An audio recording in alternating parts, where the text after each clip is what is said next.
चलिए आइए अब हम लोग एक और चैप्टर स्टार्ट करते हैं जिसका नाम है गिल्लू। आइए इसके प्रश्न और उत्तर पढ़ते हैं। गिल्लू पाठान प्रश्न और उत्तर। प्रश्न 1, लेखिका ने गिल्लू पाठ के आरंभ में ही सोन जूही की पीली कली को क्यों याद किया है, उल्लेख कीजिए। उत्तर, गिल्लू अक्सर सोन जूही की बेल की हरितिमा में आकार छिप जाता था और घंटों वहीं बैठा रहता था।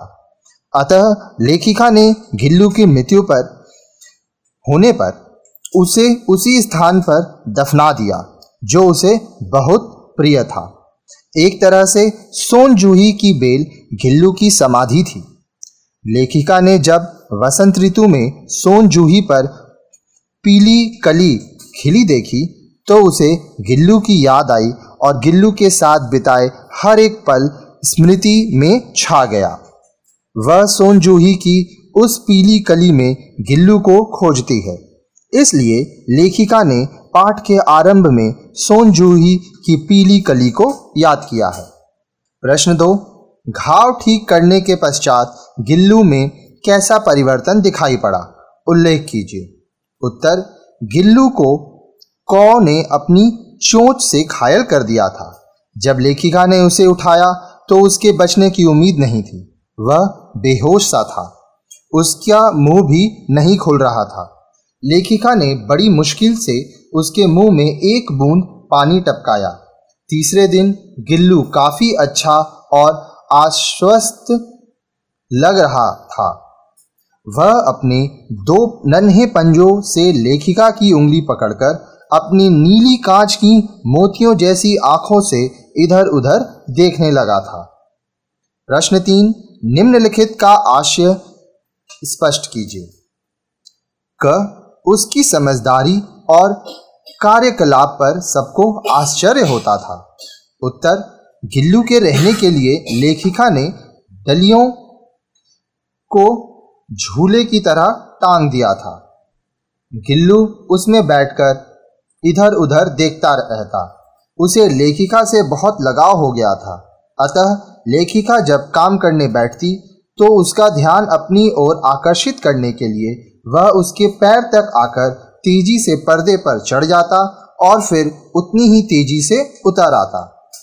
जब तक लेखिका उसे पकड़ने के लिए नहीं उठती तब तक वह यह ही करता रहता। उसकी यह बुद्धिमानी और लगाव को देखकर सबको हैरानी होना स्वाभाविक था। ख, फिर गिल्लू के जीवन का प्रथम वसंत आया। नीम चमेली की गंध मेरे कमरे में हौले हौले आने लगी। बाहर की गिलहरियां खिड़की के जाल के पास आकर चिक चिक करके न जाने क्या कहने लगी। उत्तर, गिल्लू को पालने के बाद जब वसंत ऋतु आई तो गिल्लू के जीवन का वह पहला वसंत था। गिल्लू अब जवान भी हो गया था। लेखिका के बाग से नीम और चमेली की खुशबू उसके कमरे में आकर वसंत के आने की सूचना दे रही थी। लेखिका के कमरे की खिड़की पर अनेक गिलहरियां इकट्ठी होकर चिक चिक कर रही थीं। लेखिका को कुछ समझ तो नहीं आता किंतु उसे लगता कि उन्हें अपना एक युवा साथी के अंदर कमरे में होने का एहसास है जिसे वे अपने साथ शामिल करना चाहती हैं। लेखिका का भाव है कि मनुष्य हो या कोई अन्य प्राणी, उमंगें, भावनाएं, प्रेम, संवेदना सब में होती हैं जो समय समय पर प्रकट होती हैं। उनका तरीका चाहे अलग अलग हो। ग, इस मार्ग से गिल्लू के बाहर जाने पर समुच्च ही मुक्ति की सांस ली। उत्तर, गिल्लू जब से लेखिका के घर आया था वह उसी कमरे में रहा था। गिल्लू की कुत्तों बिल्लियों के डर से खिड़की की जाली नहीं खोली जाती थी।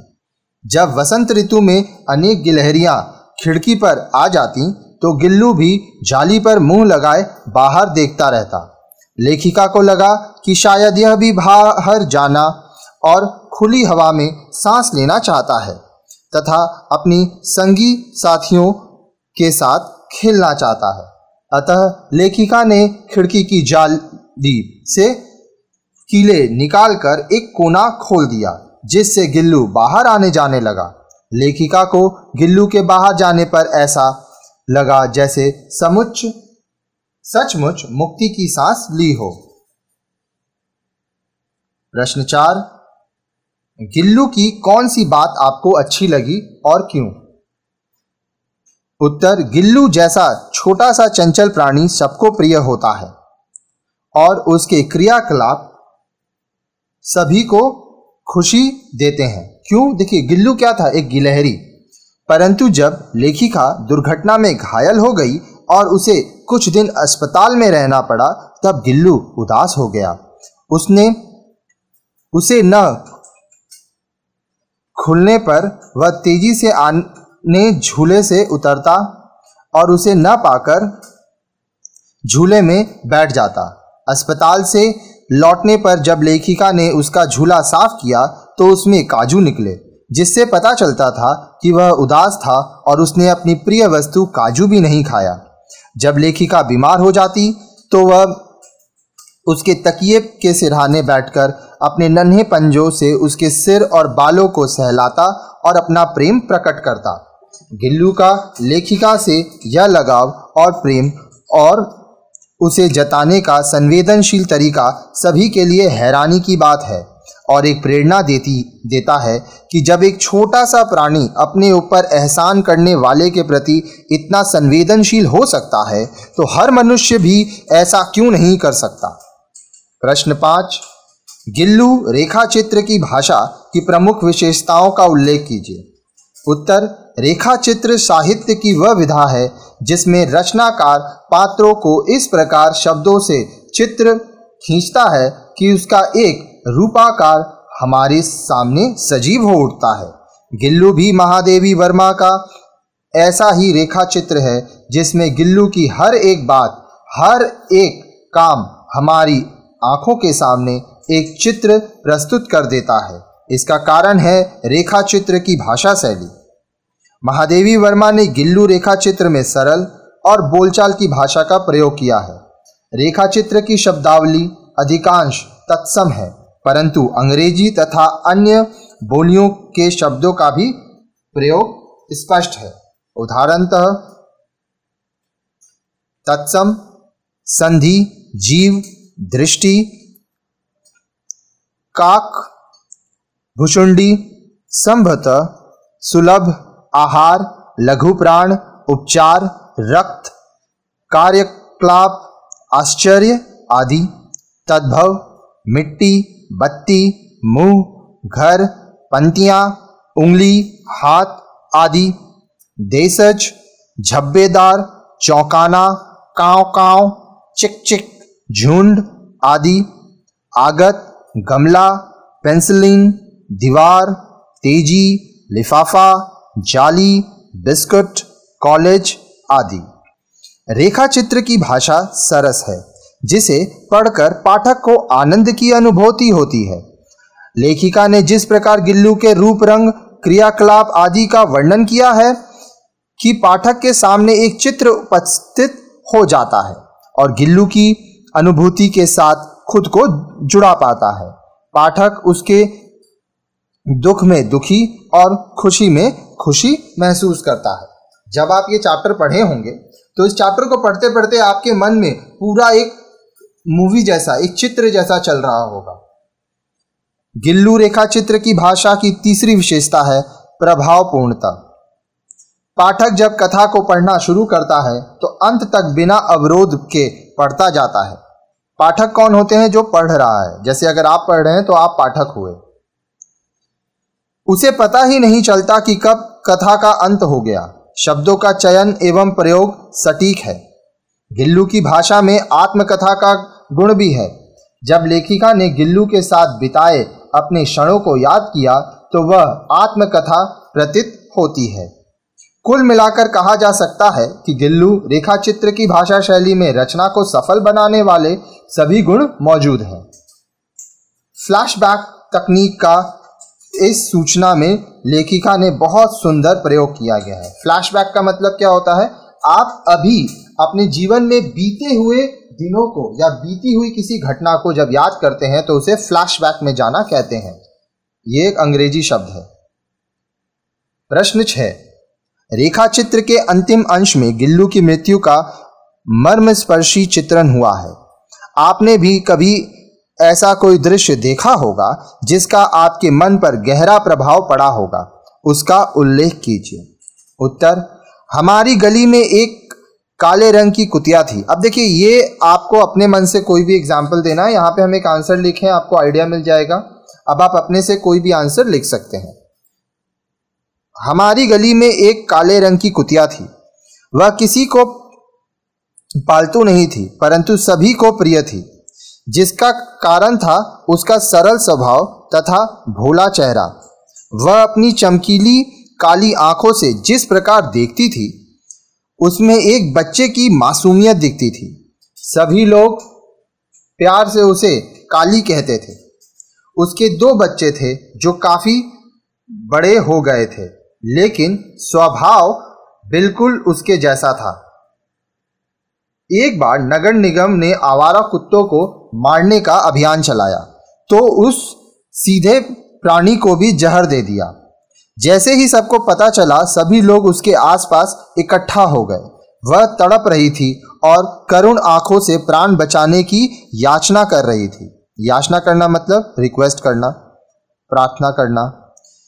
हमने उसे बहुत सारी दही खिलाया ताकि उल्टी होने से उसका जहर निकल जाए और वह बच जाए, परंतु उस निरह और सरल प्राणी ने दम तोड़ दिया। प्राण छोड़ते समय उसके दोनों अगले पंजे मेरे पिताजी के हाथों में जकड़े थे। कहने को तो वह एक गली में रहने वाला पशु था, परंतु उसकी मौत पर सभी की आंखों में आंसू आ गया। सभी लोगों ने मिलकर उसे पूरे सम्मान के साथ एक खाली जगह में दफना दिया। इतने वर्ष बाद भी जब किसी काले कुत्ते को देखता हूं तो काली की याद आती है। यह एक सच्ची घटना है जिससे हमारे मन मस्तिष्क को झंझोर कर रख दिया। झंझोर कर रखना मतलब हिला कर रखना। जब आपको किसी बात का प्रभाव पड़ता है, बहुत ही गहरा प्रभाव पड़ता है, तब कहा जाता है कि इस घटना ने आपको झंझोर कर रख दिया। प्रश्न 7, पाठ में गिल्लू का वर्णन इस प्रकार है। स्निग्ध रोएं, झब्बेदार पूंछ, नीले कांच के मोतियों जैसी आंखें, 2 नन्हे पंजे। आप भी किसी पालतू जानवर, पक्षी, मनुष्येतर प्राणी का वर्णन इसी प्रकार की भाषा में कीजिए। उत्तर, हमारे पड़ोस में रहने वाले अंकल एक बार 2 खरगोश लाए।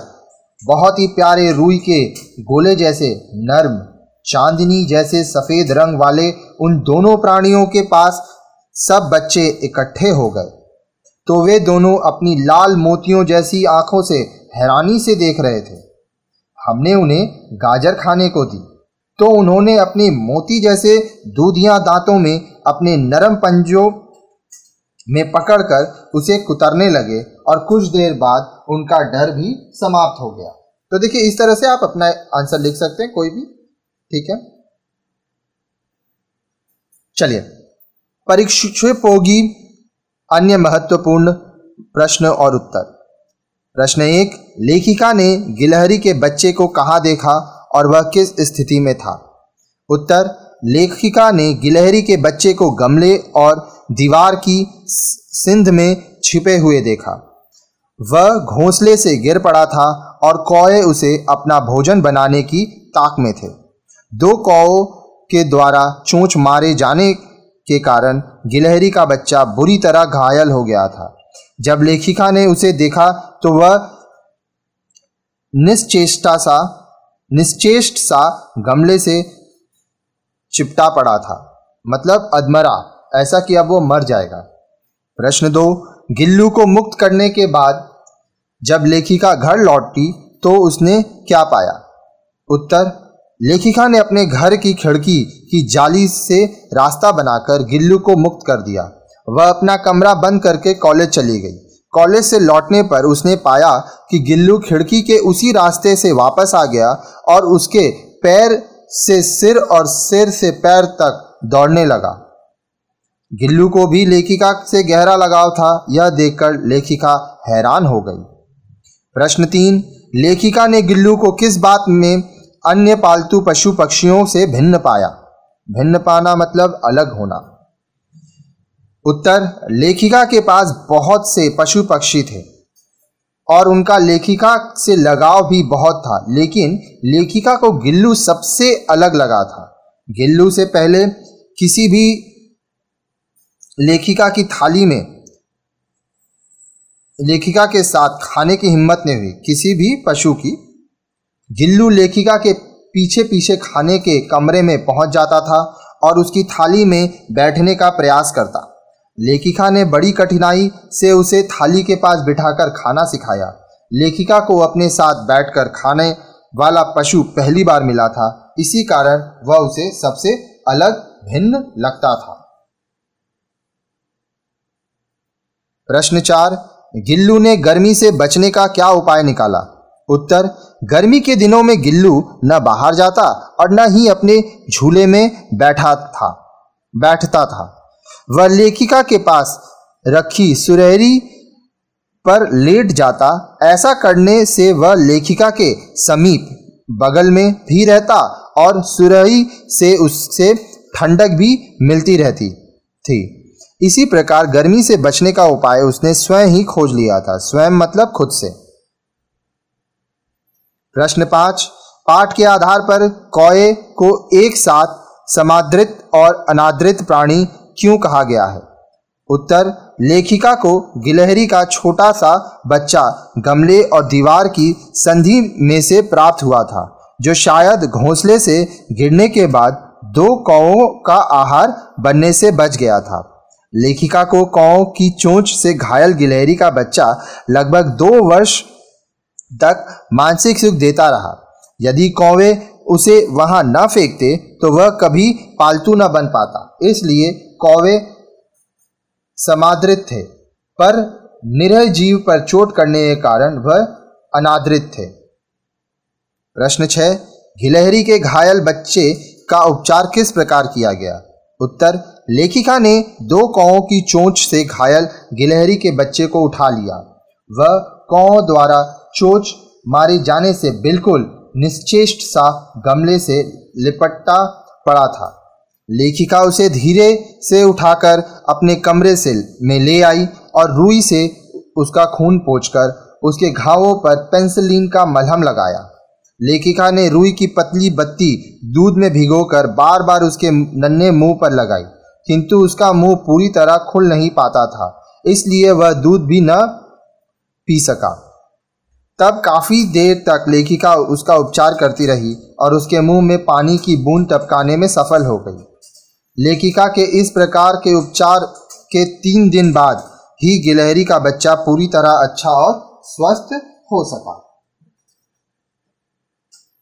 प्रश्न 7, लेखिका का ध्यान आकर्षित करने के लिए गिल्लू क्या करता था?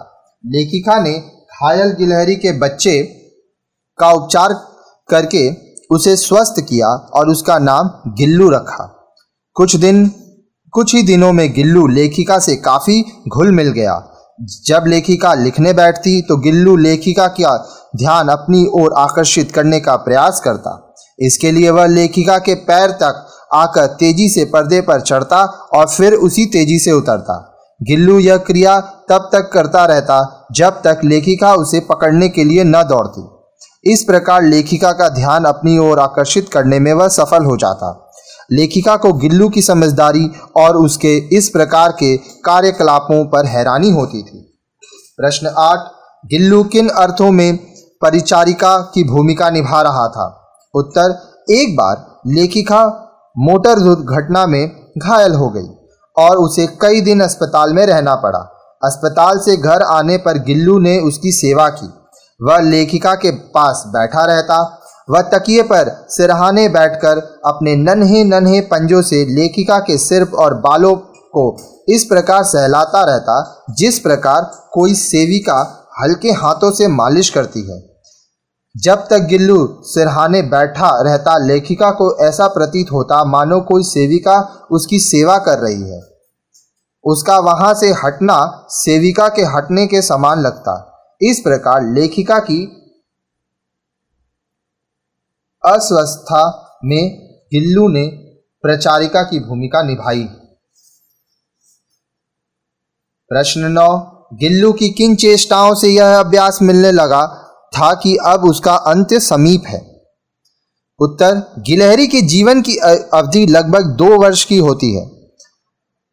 जब गिल्लू का अंत समय आया तो उसने दिन भर कुछ नहीं खाया, वह घर से बाहर भी नहीं गया। वह अपनी अंतिम समय में अपने झूले से उतरकर लेखिका के बिस्तर पर आकर निश्चेष्ट लेट गया। उसके पंजे पूरी तरह ठंडे पड़ चुके थे। वह अपने ठंडे पंजों से लेखिका की उंगली पकड़कर उसके हाथ से चिपक गया। लेखिका ने हीटर जलाकर उसे गर्मी देने का प्रयास किया, किंतु कोई लाभ न हुआ। प्रातःकाल होने तक गिल्लू की मृत्यु हो चुकी थी। प्रश्न 10, प्रभात की प्रथम किरण के स्पर्श के साथ ही वह किसी और जीवन में जागने के लिए सो गया का आशय स्पष्ट कीजिए।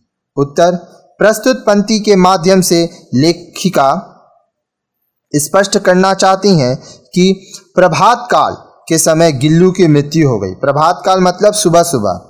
लेखिका का मत है कि गिल्लू की आत्मा उस शरीर से निकलकर किसी अन्य जीवन के रूप में जन्म लेने के लिए उसके शरीर से निकल गई थी। लेखिका ने उसके ठंडे शरीर को गर्मी देने का प्रयास किया। लेखिका प्रातः काल होने तक गिल्लू के शरीर से प्राण निकलकर किसी अन्य जीवन में जागने के लिए निकल गए थे और वह लेखिका का साथ छोड़कर सदा के लिए मौत की नींद सो गया था। प्रश्न 11, सोनजूही की लता के नीचे बनी गिल्लू की समाधि से लेखिका के मन में किस विश्वास का जन्म होता है? उत्तर, गिल्लू की मृत्यु के बाद लेखिका ने उसे सोनजूही की लता के नीचे दफना दिया था। वहीं गिल्लू की समाधि थी। सोनजूही की लता गिल्लू को बहुत प्रिय थी। सोनजूही की लता के नीचे बनी गिल्लू की समाधि से लेखिका के मन में इस विश्वास का जन्म होता था कि किसी बासंती दिन वह गिल्लू अवश्य ही जूही के छोटे से पीले फूल के रूप में खिलेगा। लेखिका का मन में विश्वास था कि गिल्लू एक ना एक दिन फिर से उसके आसपास जन्म लेगा और वह फिर उसे किसी न किसी रूप में देख पाएगी। तो इस तरह से ये वीडियो हमारा यहाँ कंप्लीट होता है, ये चैप्टर का क्वेश्चन आंसर्स। अब देखिए, आपके मन में अगर कोई भी सवाल है, क्या डाउट है, नीचे कमेंट सेक्शन में करिए। क्या पढ़ना है नीचे कमेंट करिए। साथ ही साथ ऊपर मेरा व्हाट्सएप नंबर, हाइक और टेलीग्राम नंबर दिया है 9051378712, तो आप उसमें भी मैसेज करिए कि आपको क्या पूछना है। ठीक है, मैसेजेस का रिप्लाई दिया जाएगा।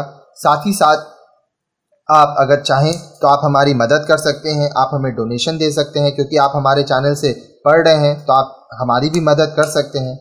तो डोनेशन के लिए आप पेटीएम के द्वारा, गूगल पे या फ़ोन पे के द्वारा हमें कर सकते हैं डोनेशन। नंबर है 9051378712। साथ ही साथ हमारी वीडियोस को अपने दोस्तों के साथ स्कूल्स में, कॉलेजेस में, ट्यूशन सेंटर्स में शेयर कीजिएगा। एग्ज़ाम देने जब जाइएगा तब भी सबको बताइएगा कि एक चैनल है जहाँ से आप लोग लाइन से सब पढ़ रहे हैं, तो सारा चीज़ पढ़िए। हमारे चैनल में स्पोकन इंग्लिश के भी वीडियोज़ हैं, तो सभी देखिए। धन्यवाद।